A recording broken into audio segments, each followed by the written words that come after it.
Gunshots are heard at the Senate as Senator Bato de la Rosa hunkers down to avoid arrest. 5 senators signed a resolution urging Bato de la Rosa to surrender to authorities. Filipinos are urged to vote better after the heated debate between Senators Robin Padilla and Kiko Pangilinan. Former President Rodrigo Duterte eyes former ICC Bar Association President Peter Haynes as his new lawyer. And groups file petitions with the Commission on Higher Education to scrap the new general education curriculum.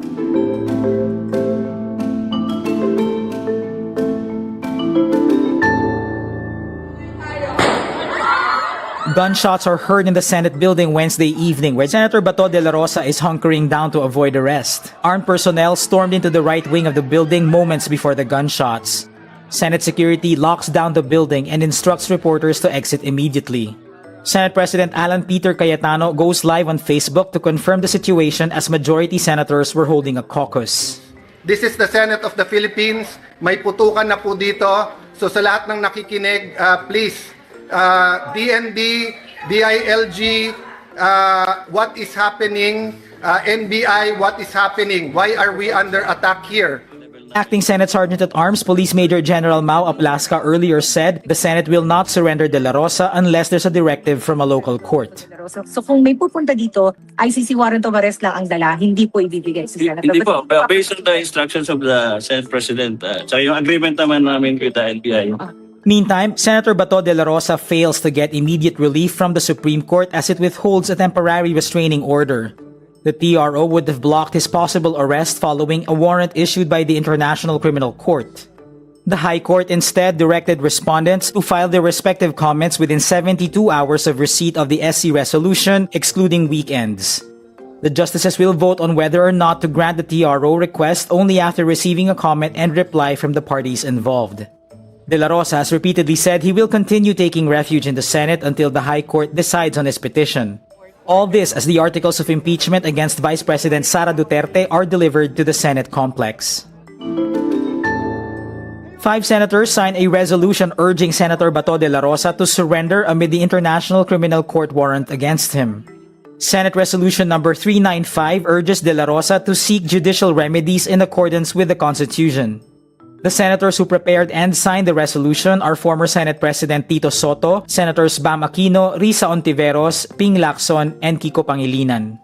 The senators are poised to be members of the minority after the Senate shakeup with the ousting of Soto and the election of Alan Peter Cayetano as Senate President.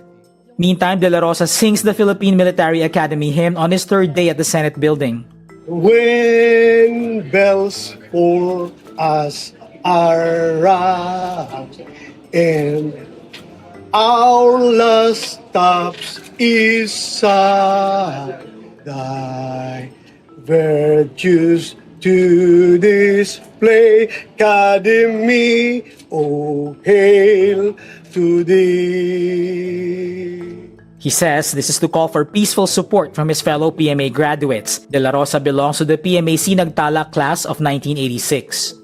This is De La Rosa's latest attempt to frame his ICC case as an issue of nationalism. He has repeatedly said that he should be tried for his alleged crimes on Philippine soil. The senator is using the tradition of no arrest within the Senate premises to evade his ICC warrant. Social media users say the clash of Senators Robin Padilla and Kiko Pangilinan should be a lesson for all voters to choose wisely. Padilla eyes an ethics complaint against Pangilinan after their heated debate in a plenary session. During the session, Padilla sought answers on the looming arrest of De La Rosa due to an ICC warrant. Pangilinan pointed out the issue should be tackled by the Senate Committee on Rules and not on the floor so that other concerns can be discussed. While he was talking, Padilla talked over him, prompting Pangilinan to raise his voice to stress that he still had the floor. After this, Padilla informed the floor that he will file an ethics complaint against Pangilinan. Session was suspended to ease the tension, but during the recess, Pangilinan reached out his hand to Padilla for a handshake but the latter refused. In a Facebook post, Pangilinan says he witnessed many heated discussions but this was the first time a possible ethics complaint was being raised. He also says, quote, "Wag maging balat sibuyas." Former Philippine President Rodrigo Duterte eyes international criminal and humanitarian law expert Peter Haynes as his new lawyer. The lawyer's name was revealed on Tuesday, May 12 Manila time, after the ICC released their unredacted version of Nicholas Kaufman's request to withdraw. Haynes was the president of the ICC Bar Association from 2019 to 2021. He will be Duterte's official lawyer once the ICC registry approves his formal appointment. Haynes will not defend Duterte at the upcoming trial since the ICC pretrial chamber confirmed all 3 counts of crimes against humanity case. Based on his profile from St. Philip's Barristers, Haynes has over 20 years of experience handling cases before The Hague. Teachers, students, and advocacy groups filed petitions with the Commission on Higher Education to scrap the new proposed General Education Tertiary Curriculum. The Alliance of Concerned Teachers Philippines says it submitted separate position papers and filed a petition that listed its demands. The petition also gathered around 2,000 signatures. The group say CHED's proposed GE overhaul would displace teachers amid the market-driven direction of the country's higher education. ACT Philippines Vice Chairperson Carl Mark Ramota says the petition asks CHED to stop the implementation of the reframed curriculum. It also urges CHED to conduct a wide, democratic, participatory consultation with stakeholders. Meantime, Ateneo de Manila University comments the reformed units limit the ability of institutions to design their curriculum according to their mission and objectives.